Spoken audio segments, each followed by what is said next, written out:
bersyukur kepada Tuhan Yang Maha Kuasa bahwa hanya karena izin dan ridhonya kita bisa bertemu pada kesempatan pagi hari ini dalam hari yang cerah ini, panas ini, sekalian pemanasan ya.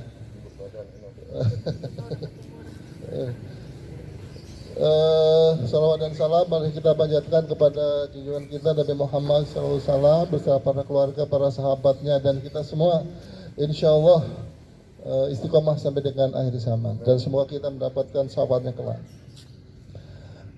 Pertama-tama kami mengucapkan terima kasih Pak RW, Bu Syadir, Bu Mia, Pak Abah, Pak RT 4, Pak Gus, Pak Karsono, Pak Iwan, Pak siapa Pak?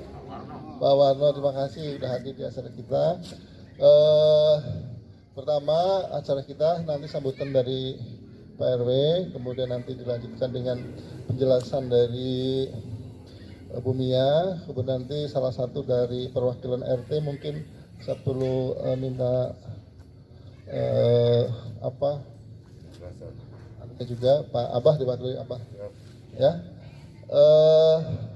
Kita mulai aja acara yang pertama yaitu sambutan dari Pak RW 014 Bapak Safwan, silahkan Pak Safwan. Monggo Pak.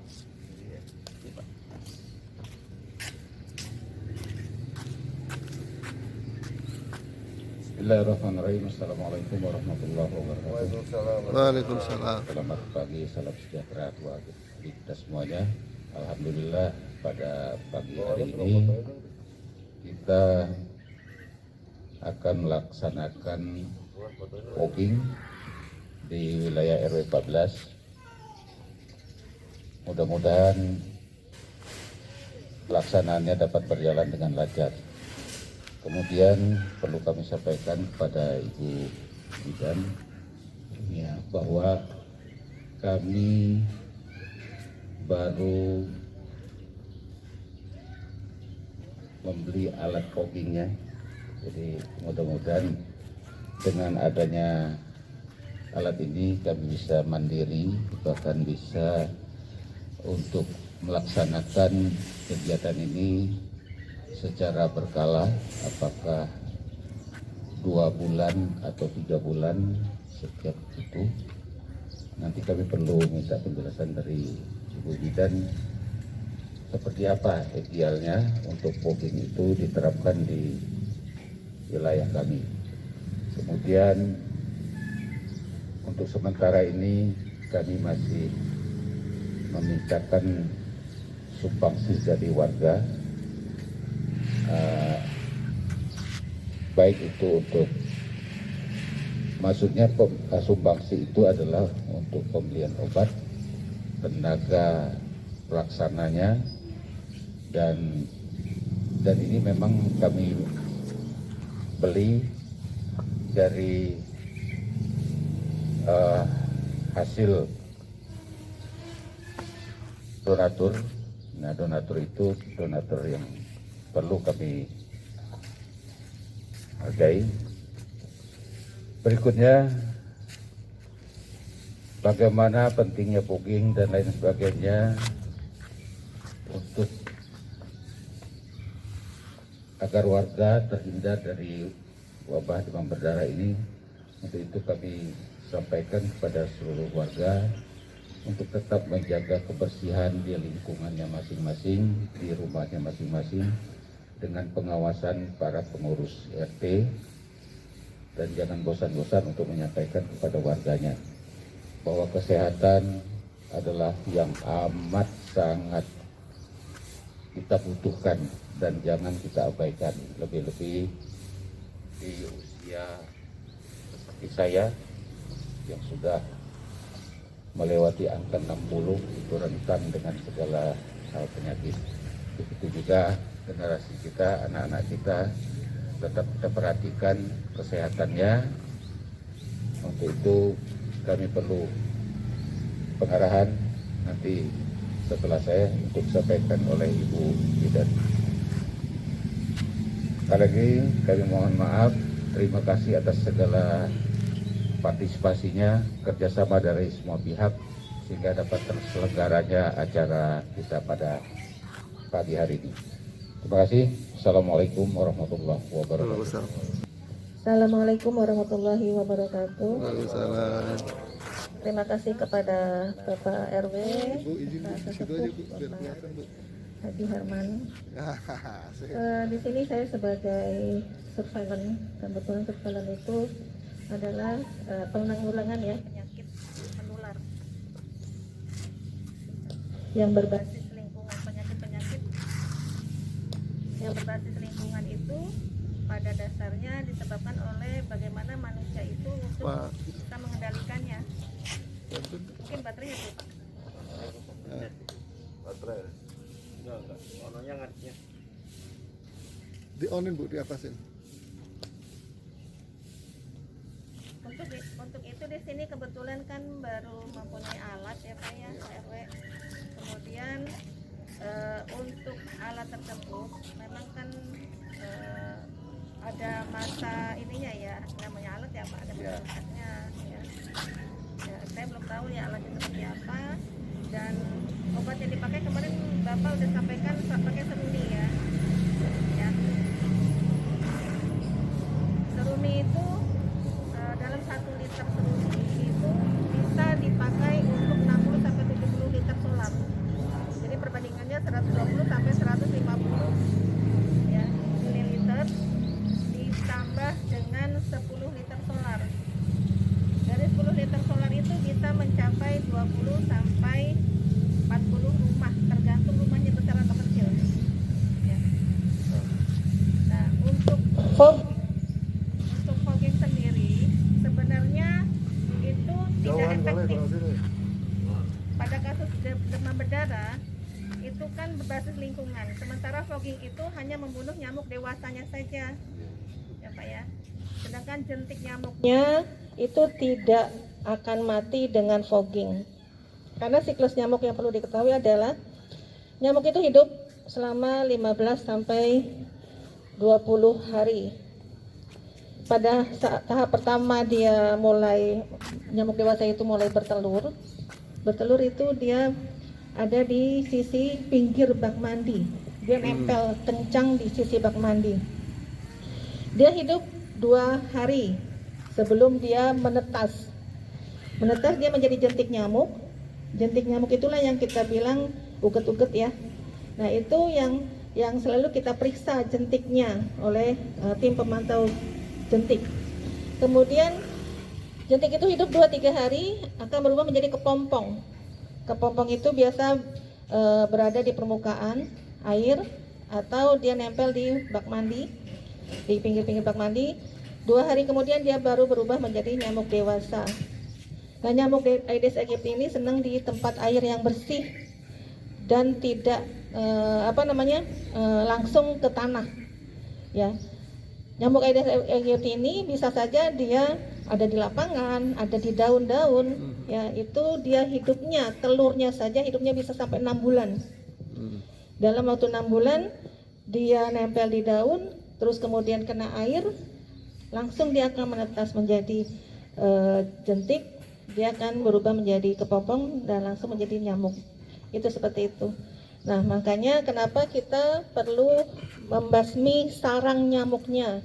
Sarang nyamuk itu bukan hanya ada pada gantungan-gantungan baju, ya, tapi justru yang berada di dalam bak mandi atau tempat-tempat penampungan air. Selayaknya kalau memang mau dilakukan fogging, itu ada SOP-nya.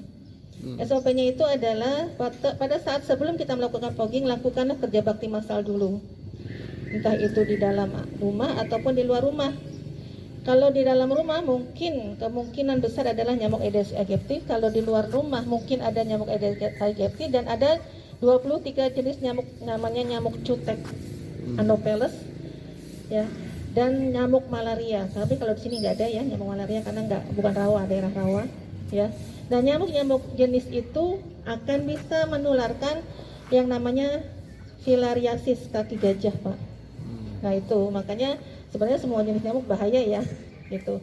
Nah kenapa sebelum dilakukan fogging itu dilakukanlah pembersihan sarang nyamuk, pemberantasan sarang nyamuk atau PSN dahulu, baru lakukan fogging. Nah setelah di fogging, setelah nyamuk dewasanya mati, ya, kemudian diulang lagi seminggu kemudian untuk membunuh nyamuk yang tadinya jentik menjadi nyamuk gitu loh Pak. Ya, SOP-nya seperti itu seminggu kemudian. Dan kalaupun diulang-ulang lagi 2 atau 3 bulan, saya rasa itu tidak efektif karena akan mengakibatkan nanti akan terjadi kekebalan ya pada spesies nyamuk.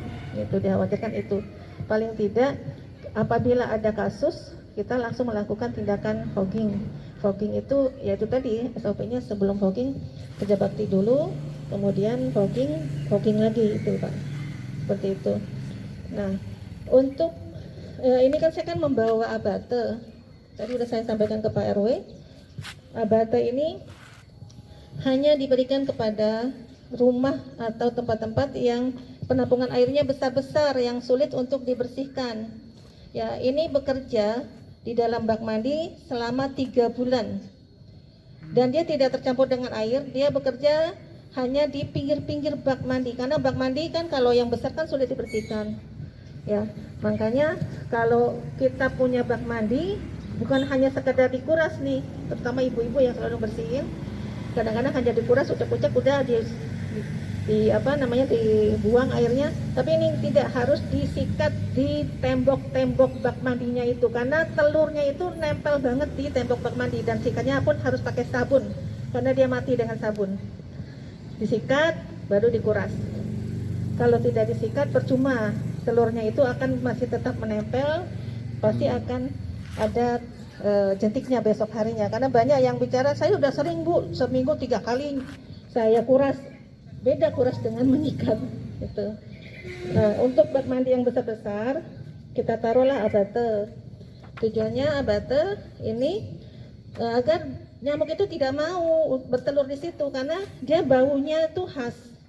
Ya, dan dia sifatnya licin. Nyamuk itu tidak mau kalau begitu dia menempel untuk bertelur pasti kepleset gitu kan, dan baunya pun begitu mendekat dia tidak mau, dia langsung pergi. Itu sifatnya abate dan dia tidak akan tercampur dengan air. Nah, saya titip ini ke Pak RW untuk diberikan kepada warga yang memang bak penampungan airnya besar-besar dan sulit dibersihkan selama 3 bulan. Jangan ditaruh di toren karena toren itu dia tertutup. Jadi tidak akan pernah ada nyamuk masuk ke dalam karena ditutup kan, gitu. Jadi bak mandi yang memang terbuka dan besar sifatnya diberikan 1 sendok teh peres itu untuk 100 liter air. Ya Pak ya, itu. Jadi jangan diberikan pada di dalam got gitu, jangan ya. Kalau dalam got dia tidak akan menempel ya. Dia hanya ada di bak mandi yang menempelnya. Dan titip pesan juga kepada warga untuk rajin-rajinlah melihat dan mengontrol tempat-tempat penampungan air, terutama tempat penampungan air yang sepertinya kita sering lalai adalah dispenser. Kemudian air yang di belakang kulkas. Kemudian tempat air yang ada di kaki-kaki meja yang untuk ini nyamuk semut. Itu biasanya ibu-ibu suka itu. Kemudian ya yang memelihara unggas ya seperti burung ataupun ayam, mungkin tempat air minumnya suka ada jentiknya. Mungkin di situ Pak RW sekilas ya sampaian saya. Nanti kalau memang ada permasalahan saya siap untuk memberikan penyuluhan mungkin diperlukan. Mungkin itu saja Bapak semua. Assalamualaikum warahmatullahi wabarakatuh. Waalaikumsalam. Makasih Bu Mia. Abah, perwakilan dari duduk Abah. Perwakilan dari RT. Assalamualaikum warahmatullahi wabarakatuh. Waalaikumsalam. Alhamdulillah. Alhamdulillahilladzi nahmaduhu wa nasta'inuhu wa nastaghfiruh wa na'udzu billahi min shururi anfusina wa min sayyiati a'malina. Ma yahdihillahu fala mudilla lahu wa ma yudlilhu fala hadiya lahu. Asyhadu an la ilaha illallah wahdahu la syarika lahu wa asyhadu anna Muhammadan abduhu wa rasuluhu la nabiyya ba'dah. Allahumma shalli wa sallim wa barik ala sayyidina Muhammad wa ala alihi wa sahbihi ajmain. Wa Allahu ta'ala fil Qur'anil Karim. Qul in kuntum tuhibbunallaha fattabi'uni yuhibbukumullah wa yaghfir lakum dzunubakum wallahu ghafurur rahim. Amma ba'du. Yang terhormat Ketua RW 014 Bapak Sapuan,